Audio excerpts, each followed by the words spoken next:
விஸ்வகர்மா திட்டம் குலத்தொழில் திட்டமா? ஸ்டாலின் முன்வைக்கும் மாற்று யோசனை பயன் தருமா? இதை பற்றி பார்க்கலாம். பிரதமர் மோடியின் விஸ்வகர்மா திட்டம் தற்போது பெரும் சர்ச்சையை ஏற்படுத்தி இருக்கிறது. காங்கிரஸ், கம்யூனிஸ்ட் உள்ளிட்ட எதிர்க்கட்சிகள் ஆளும் மாநிலங்கள் இது குறித்து மௌனம் சாதித்து வருகின்றன. ஆனால் தமிழக அரசு இந்த திட்டத்திற்கு கடும் எதிர்ப்பு தெரிவித்திருக்கிறது. பிரதமரின் விஸ்வகர்மா திட்டம் கடந்த ஆண்டில் செப்டம்பர் 17ஆம் தேதி அன்று பிரதமர் மோடியின் பிறந்த நாள் அன்று அவரால் துவக்கி வைக்கப்பட்டது. இந்த திட்டத்திற்காக மத்திய அரசு 13,000 கோடி ரூபாய் நிதியும் ஒதுக்கீடு செய்தது.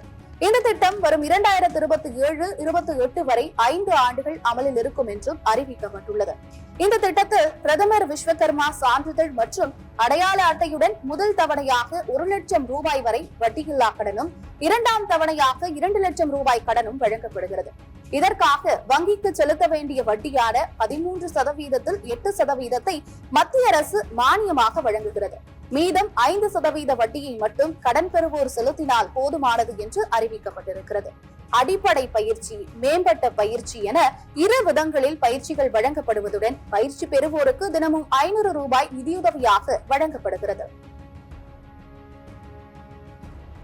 கருவிகளை வாங்க 15,000 ரூபாய் நிதியுதவி தரப்படுகிறது. இதில் தச்சர், பொற்கொல்லர், குயவர், சிற்பிகள், கல்தச்சர்கள், காலணி தைப்பவர், காலணி தொழிலாளர், காலணி செய்பவர், கொத்தனார், கூடை, பாய், துடைப்பம் தயாரிப்பவர், கயிறு திரிப்பவர், பாரம்பரியமாக பொம்மைகள் செய்பவர், முடித்திருத்தும் தொழிலாளர், பூமாலை கட்டுபவர், சலவை தொழிலாளர், தையல்காரர், மீன்பிடி வலை தயாரிப்பவர், படகு தயாரிப்பவர், கவசம் தயாரிப்பவர், இரும்பு கொல்லர், சுத்தியல் மற்றும் கருவிகள் செய்பவர்கள், பூட்டுகள் செய்பவர்கள் என 18 விதமான தொழில்களை செய்வோர் பயன்பெறலாம் என்று மத்திய அரசு தெரிவித்திருந்தது. இதுவரை 2,60,18,676 பேர் விஸ்வகர்மா திட்டத்தில் பயன்பெற விண்ணப்பித்ததில் 25,04,250 பேர் தேர்வு செய்யப்பட்டிருப்பதாகவும் மற்ற விண்ணப்பங்கள் பரிசீலனையில் இருப்பதாகவும் மத்திய அரசு தரப்பில் தகவல் வெளியிடப்பட்டுள்ளது.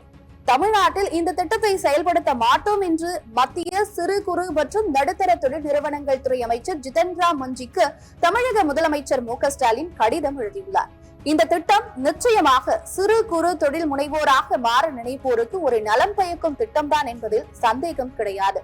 தொழில் முனைவோராக மாற நினைப்போருக்கு பயிற்சியும், குறைந்த வட்டியில் கடனுதவியும், மானியமும் வழங்குவதும் நல்ல விஷயமாகவே பார்க்கப்படுகிறது. ஆனால் இது தொடர்பாக விண்ணப்பிக்க சென்றால் அதில் ஒரு உறுதிமொழி கேட்கப்படுகிறது. அதாவது தங்கள் குடும்பத்தினர் பரம்பரையாக இந்த தொழிலை செய்து வருகிறார்கள் என்கிற உறுதியை தர வேண்டும் என்கிறது. இதனால்தான் விஸ்வகர்மா திட்டம் என்பது குலத்தொழிலை ஊக்குவிக்கும் திட்டமாக முன்னிறுத்தப்படுகிறது.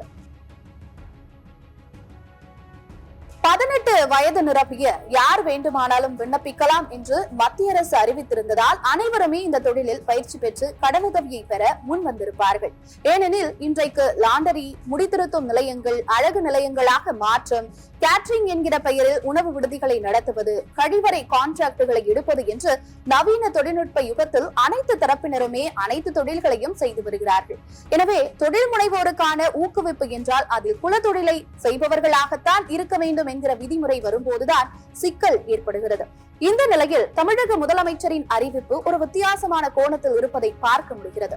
மத்திய அரசின் விஸ்வகர்மா யோஜனா திட்டத்தை தமிழகத்தில் செயல்படுத்த மாட்டோம் எனவும் அதற்கு பதிலாக கைவினைஞர்களுக்கு ஆதரவளிக்கும் வகையில் விரிவான திட்டம் செயல்படுத்தப்படும் என்றும் முதலமைச்சர் ஸ்டாலின் தெரிவித்துள்ளார். தொழில் முனைவோரை ஊக்குவிப்பதுடன் குலத்தொழில் முறையில் அதனை செயல்படுத்த கூடாது என்பதாகவே இதனை நாம் எடுத்துக் கொள்ளலாம். இதில் கௌரவ பிரச்சனையை பார்க்காமல் மத்திய அரசு உரிய திருத்தம் செய்தால் நிச்சயமாக மத்திய, மாநில அரசுகளின் ஒத்துழைப்புடன் விஸ்வகர்மா திட்டத்தை சிறப்பாக செயல்படுத்த முடியும்.